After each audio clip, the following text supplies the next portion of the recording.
स्वामी जी महाराज की जय।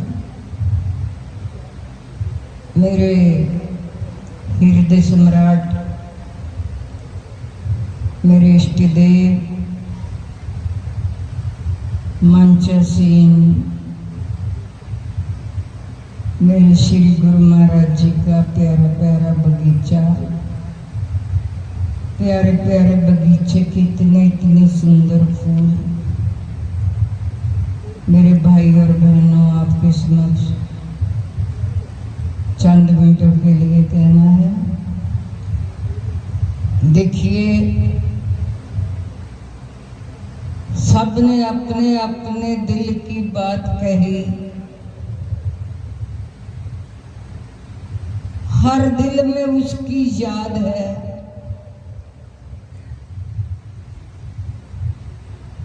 जो उसकी याद को लेकर यहाँ हम सभी बैठे हुए हैं।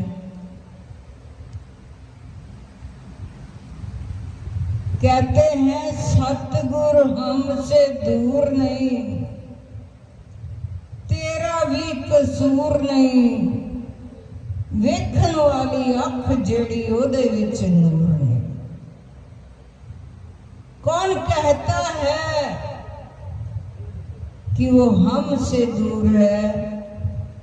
जिसने समझा है दूर, वो खुद ही दूर है। वो शक्ति, वो शब्द रूप में आकर हमारे में विराजमान है। लेकिन वो शक्ति वहां पर रहती है जिस हृदय में पवित्रता हो। कहते हैं फकीर के पास जाओ तो कोई ना कोई सवाल यदि पूछना हो तो अपनी जिंदगी के बारे में पूछना चाहिए। हम समाज के सवाल लेकर बैठ जाते हैं, घर परिवार के सवाल लेकर बैठ जाते हैं। फकीरों का समय जो है वो नष्ट नहीं करना चाहिए। किसी महापुरुष से किसी ने पूछा, शिष्य ने, महाराज जी, संसार में सबसे मुश्किल कार्य कौन सा है? कौन सा ऐसा काम है जो मुश्किल है? तो महाराज जी ने बस एक ही शब्द बोला, उसको व्याख्या में नहीं लेकर आए। एक ही शब्द बोला, सरल बनना मुश्किल है। संसार में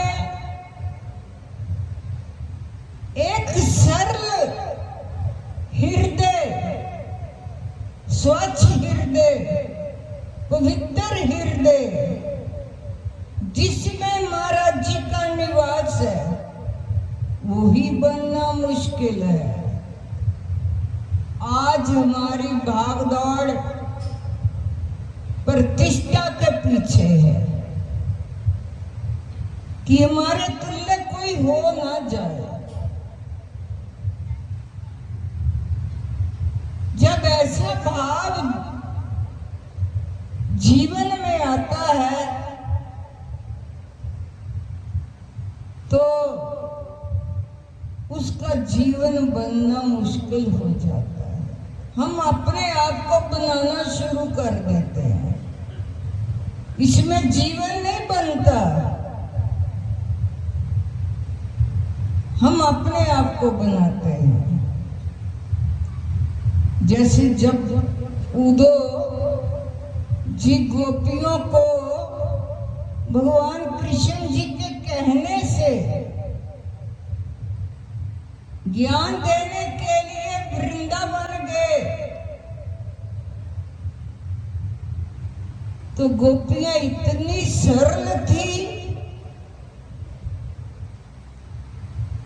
इतना उनके हृदय में प्यार था, इतनी भाव मगन थी, उनको पता नहीं चला कि भगवान कृष्ण हमें छोड़कर मथुरा में चले गए। कोई ज्ञान नहीं। जब उद्धव ने देखा कि ये तो इतनी मस्त है, इनको पता ही नहीं है कि भगवान कृष्ण छोड़कर इनको जा चुके हैं, लेकिन वो एक दूसरे को कहना कहना करके बुलाते हैं। सखियां एक दूसरे को कहना कहना करके बुलाती हैं। क्यों कहना कहना करके बुलाती हैं? क्योंकि उनको दूसरी सखी में अपना प्रीतम नजर आता है,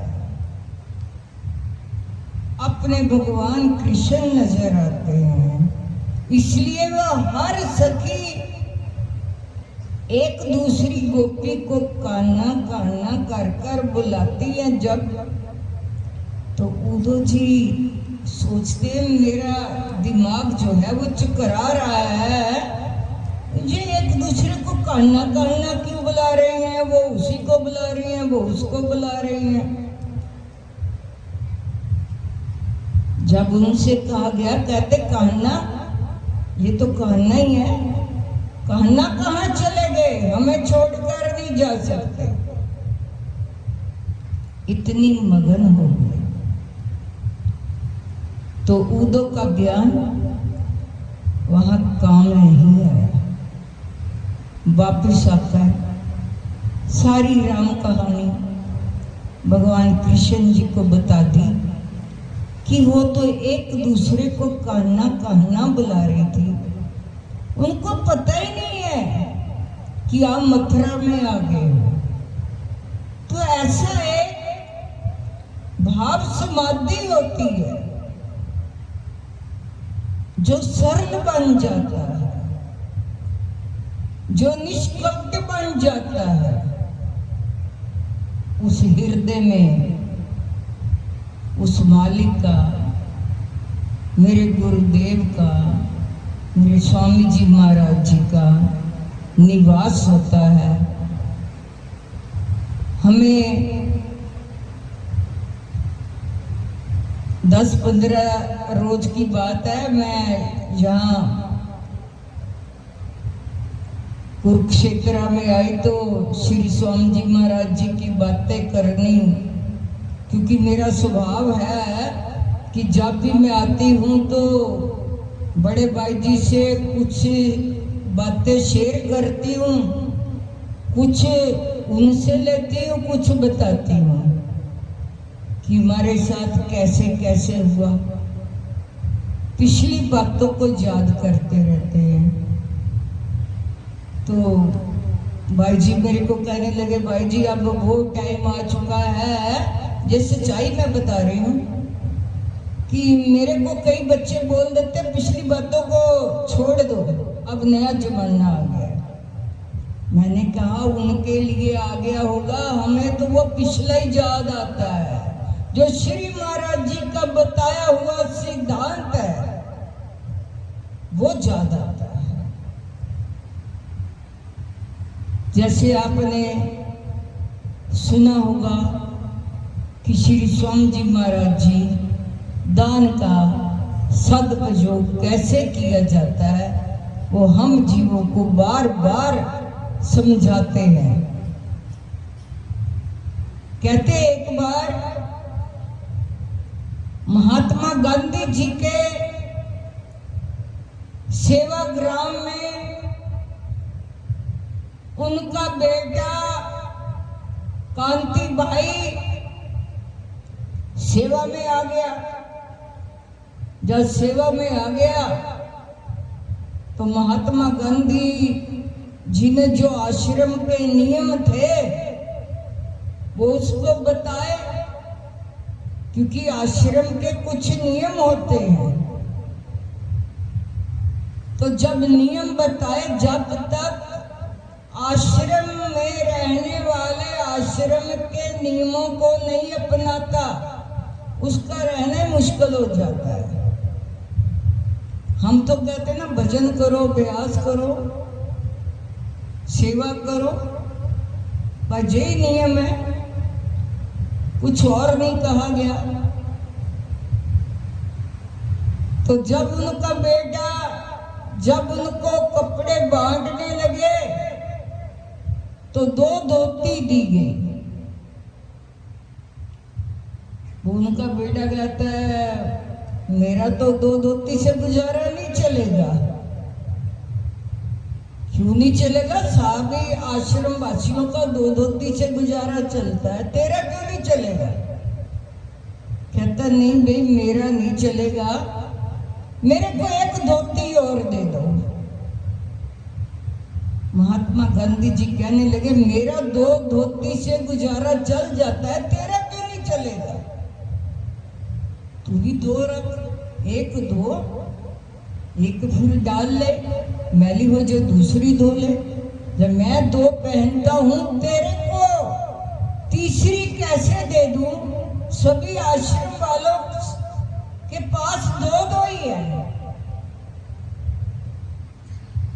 तो उस पास में पत्रकार बैठा हुआ था, महात्मा गांधी जी से कहने लगा, भाई ऐसा है, एक तो आपका बेटा है। वो कहता, बेटा है तो इसका मतलब ये नहीं है कि जो और मेरे पास बच्चे रहते हैं उनके साथ जैसा व्यवहार होगा, इसके साथ भी वैसा ही होगा। भी 1 धोती का क्या फर्क पड़ता है, 1 और दे दो।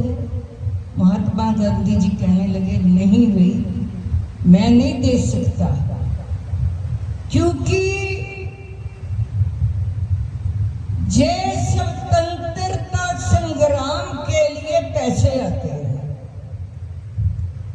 मैं जनता को क्या जवाबदेही दूंगा?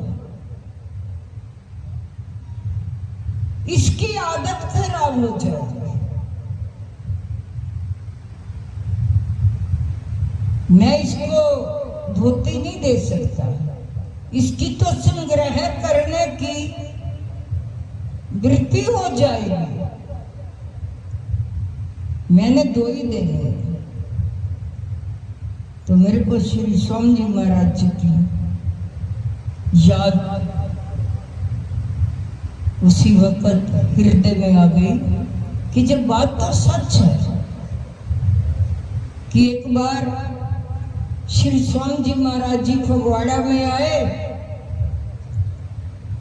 और जब पंजाब में आते थे फगवाड़ा, तो कहीं भी जाना होता था पंजाब में तो मेरे को साथ लेकर जाते सेवा में।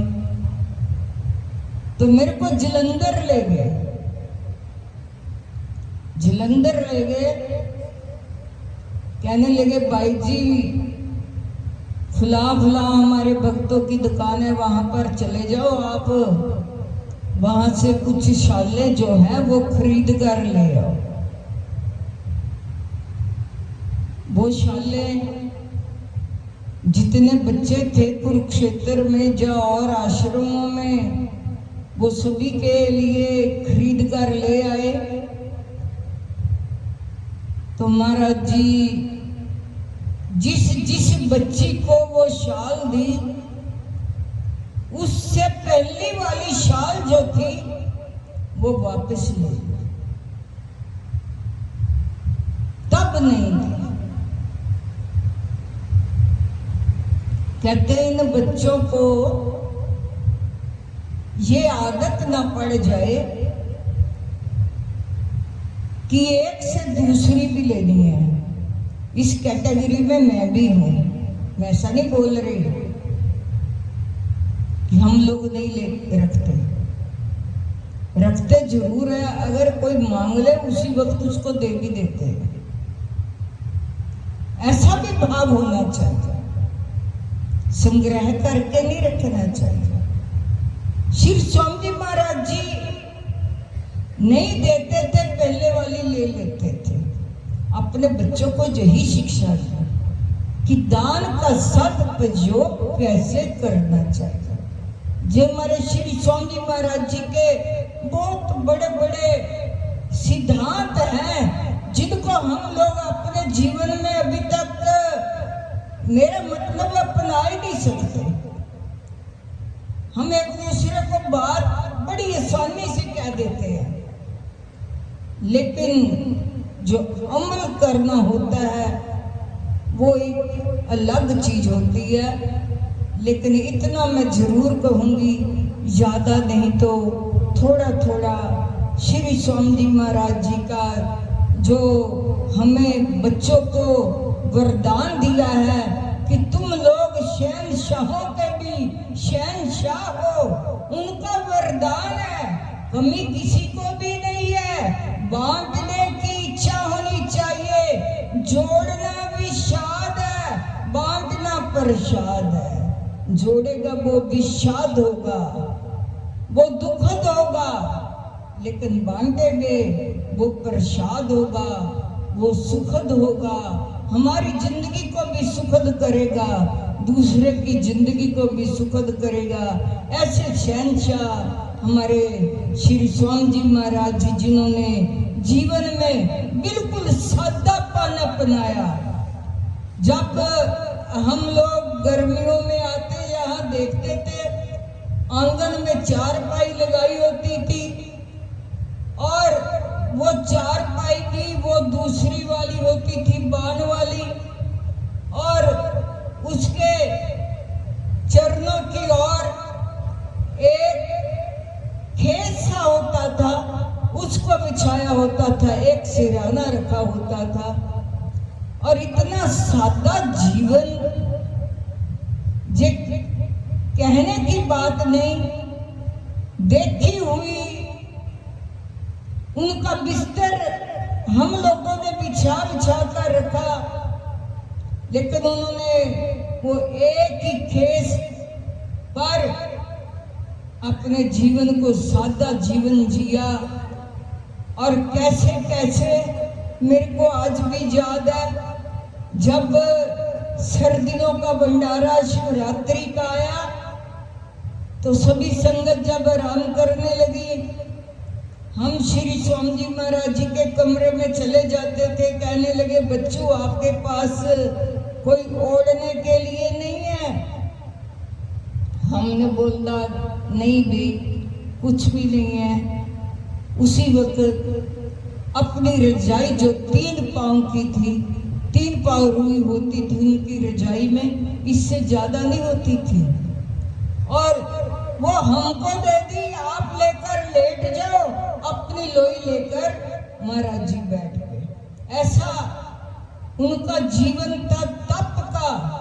सारी रात 12 बजे सत्संग की समाप्ति होनी, उसके बाद अभ्यास पर बैठ जाना। सुबह चाय का टाइम हो जाना, चाय पी लेनी, साथ में हम लोगों को भी बिठा लेना कि बच्चों आओ चाय पिए।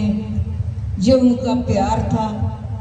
हम जी भूल नहीं पाते कि आज यदि कहा जाए तो एक एक शब्द, उनका वचन, वो हमारे हृदय में इस तरह से बसा हुआ है, वो हमसे जुदा नहीं है। कौन कहता है कि वो हमसे जुदा है? वो तो हमेशा ही हमारे सांस सांस में उनकी रहनुमाई है। बोल साचे दरबार